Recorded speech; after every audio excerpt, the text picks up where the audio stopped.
Okay, so we're gonna try something new. So I very often on my drives to and from to school to take the kids, I just have all these thoughts on parenting. And really, I think what it comes down to is that I used to have, friends sitting next to me in the car, and we'd sit and we just chat about all things parenting or my husband or whatever. And so I love the idea of just like being in the car and chatting about parenting. So I'm just going to start by saying hi and just talking about whatever kind of is on my mind about parenting for today. Now I will be driving, so I'm going to turn my camera around and not look at the screen so I don't get distracted. We're going to be safe about this.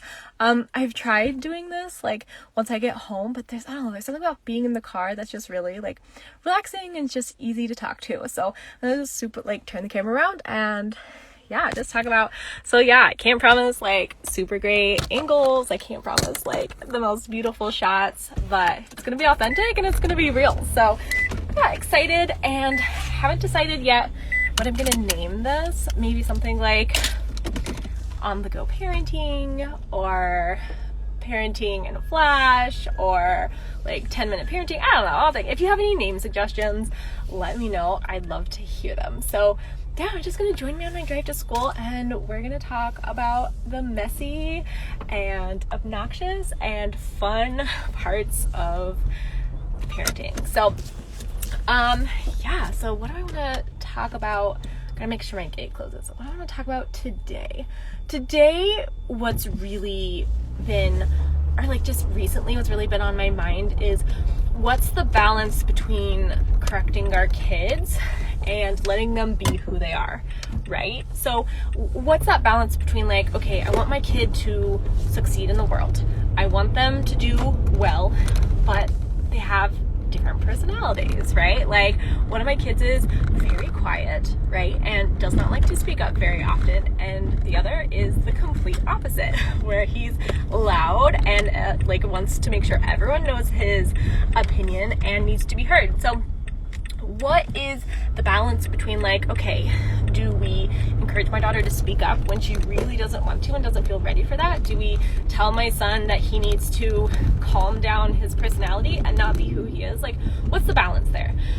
And so I've just been thinking a lot about it, and I don't have a correct and full answer for that yet, other than knowing that at the end of the day, our kids still have to function in society, right? I can't sit there and be okay, well, my kid is the only one who gets to be loud and everyone else has to listen to him, right? He still needs to learn how to work as part of a group. He still needs to learn how to have his voice heard, yes, which he does, but also how does he stop and listen when other people are talking? Same with my daughter. Is it okay that she's shy? Yeah, absolutely. Does she have to speak up every single time? No, she doesn't. Is there a time and a place for her to speak up when something isn't right? Yeah, there is. So what's that balance between letting kids be who they are and then helping them express and work on them? And so I think it really goes back for me to empathy, right? And thinking about other people. It really goes back to understanding okay, are my actions really harming someone else in some way? And we talk about this with the kids a lot, right? Okay, so you're shy and you were too shy to tell your friend that what they said hurt your feelings, right?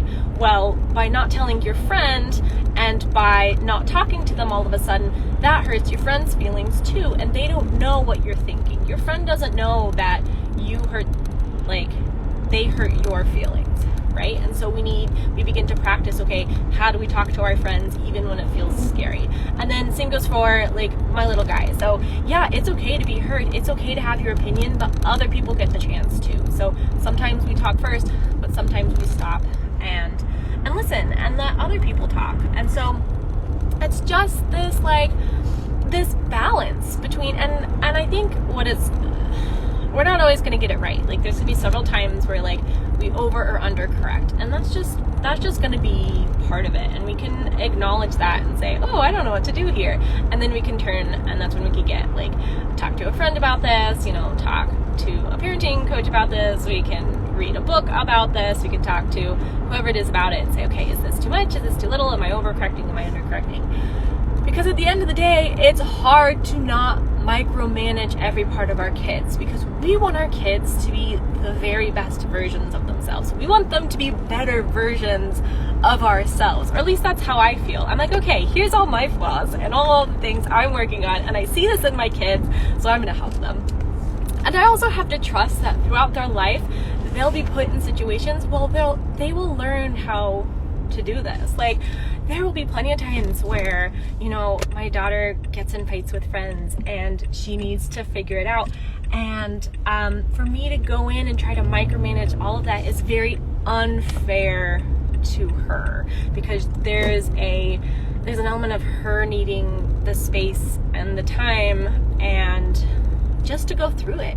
And it's hard because you're like, I know what to do, I can help you, but I don't always know the dynamic of everything, right? And so part of it's just accepting this, like, our kids' lives will not be perfect. And we say that, and we say that and we know it, right? But living through it is such a different experience. Like, watching your child fight with a friend is such a different experience than knowing, like, oh, I had fights with friends and everything, you know, did turn out okay, or it didn't turn out okay. And so it's hard to find that balance.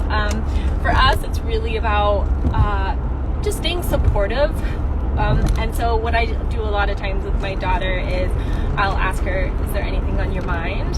And rather than immediately giving solutions, I listen first, and I say, great, is this something you'd like advice on, or do you just want me to listen? Right? And so most, like 98% of the time, she just wants me to listen. Every once in a while, she'll ask for her advice, and she'll ask me for advice. And even when I do give advice, I'm really careful to say, like, this is my opinion. I don't know everything.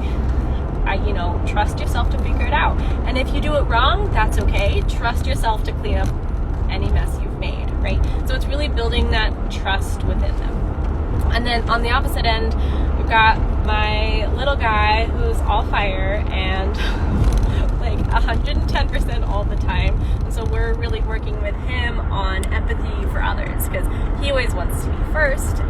He always needs to be the loudest in the room. He always needs to be the one that everyone's paying attention to. So with him, we're really working on, it's okay to lose. It's okay for our friends to win. It's okay to not be the first one to talk. And those are really hard. And so for him, we do a lot of like play acting with like stuffed animals and that, because that's the best way for me to know how to communicate him, because I'm not always there, to help him. Obviously, I'm not at school, so I can't sit there and help him work through that. And again, it comes down to, I can model and I can do the best I can. But at the end of the day, like, he's got to learn how to do this. So I will support him as much as I can and teach him as much as I can. And then we let go. And it's really hard because we have to let go. And we've got to let them do it. But it really comes down to this idea of giving them autonomy over themselves, right? I need, like, my kids, my biggest goal with them is to teach them how to work in the world, right? And to let them do that, like, I've got to let go and let them do that, which is hard. That's hard. That's hard as a mom. So what are my conclusions as far as, like, how do I know when too much? Well, I'm going to do everything I can to teach them how to work well in a group, and sometimes they will, and sometimes they won't, and I'll be there to support them when they won't, and that's all I can do. That's all I can do. Letting go as a parent is very hard. Very, very, very, very hard. And even just by caring, it tells us, like, hey, by caring, we want what's best for our kids, we want what's best for other people. So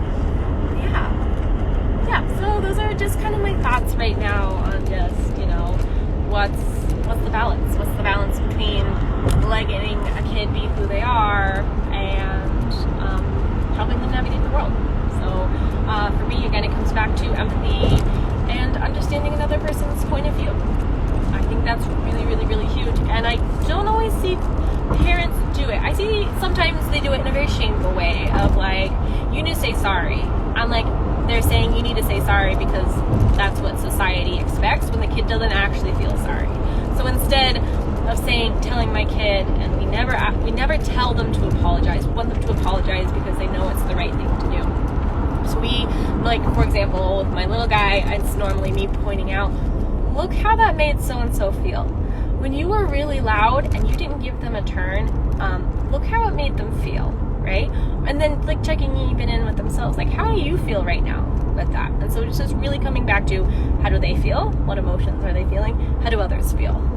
And if I can just make them that little bit more aware of how others feel, that's a really big step in the world. Now, are there boundaries? Yes, absolutely. Like, I am a recovering people pleaser. I love to bend over backwards for everyone, and I'm learning how to stand up and say, that doesn't work for me. So we have that side of it too, right? And so, isn't life wonderful? Isn't life so wonderful? So wonderfully complex. So what's the balance? Okay, so now, like, I don't want to harm others, but it's okay for me to put down boundaries, right? And so I model that for my kids by doing it for myself and by doing it with them. Like, if my son is talking, I say, excuse me, I was talking first, right? And so it's okay to show him that boundary. It's okay for him to not always get his way there. It's okay for me to model that for him. With my daughter, like, I tell her, I'm like, hey, you seem frustrated with me. I can't tell unless you tell me. Is there something going on? Right? And so getting and pulling her to pull out. So it's this balance, and it's knowing your kids, right? It's knowing, okay, this one needs a little bit of a push here. That one needs a little bit of a pull back here. And it's just really just listening to them, and then teaching them about their emotions and teaching them about other people's emotions. But that's really what's kind of been on my mind recently, of like, what's the balance between helping kids fit and work into a society and letting them be who they are. Like, in no way do I ever want to push my kids into, for example, a career field they don't want to go into. Will I make suggestions and say, like, hey, I think you might really enjoy this? Yeah, absolutely. But I never want it to be like, I expect you to become a veterinarian, or I expect you to go make it big on Broadway, or I expect you to go to college. Like, those are not expectations that we have. And so my goal is always to listen to counsel and to offer guidance, and just that nice boundary when it needs to be, that nice safety for kids. I heard someone the other day who was talking to me, and she was like, well, why do I need to put up boundaries? Like, and I was like, okay, let me explain it to you this way. Imagine a bunch of kids playing in a playground, right? And this playground is next to a busy street, and this busy street, there's no fence between this playground and the busy street. Well, the kids are going to automatically play really close to the playground, right? Because it's a little bit safer. It's away from the busy street. They've been taught not to go near the busy street, right? As soon as you put a fence up between the playground and the busy street, the kids will go and play right up to the fence, and they have more area to explain, and they know, here's the limit, here's the boundary of what is safe. And sometimes you will have kids who will try to climb the fence, try to push against the fence, right? Well, the fence is there to help keep them safe, and and other cars safe. So we want this firm boundary because it helps kids feel safe. Otherwise they begin to react, and like, they'll start to get angry, or they'll start to get frustrated, and they don't feel safe, right? So boundaries are helping kids create a sense of safety. So so I'm here and like at school, and that's all I have for today. I hope you enjoy this. I'm really love this idea of these little chats. They really make me very happy. So yeah, I'm excited to share more with you. I will be going live at least a couple of times a week, when I have a lot on my mind, and I'm excited to talk to you guys more about everything. If you have any suggestions for names for this, maybe coffee and chat, I don't know, we'll figure it out. I'd love them. And if you ever have any specific parenting questions, I would love to hear those too, so I can expand and answer any questions you have. That's it for today, and we'll chat again soon. And now I gotta awkwardly take my phone out and get the thing off. All right, see you next time. Bye.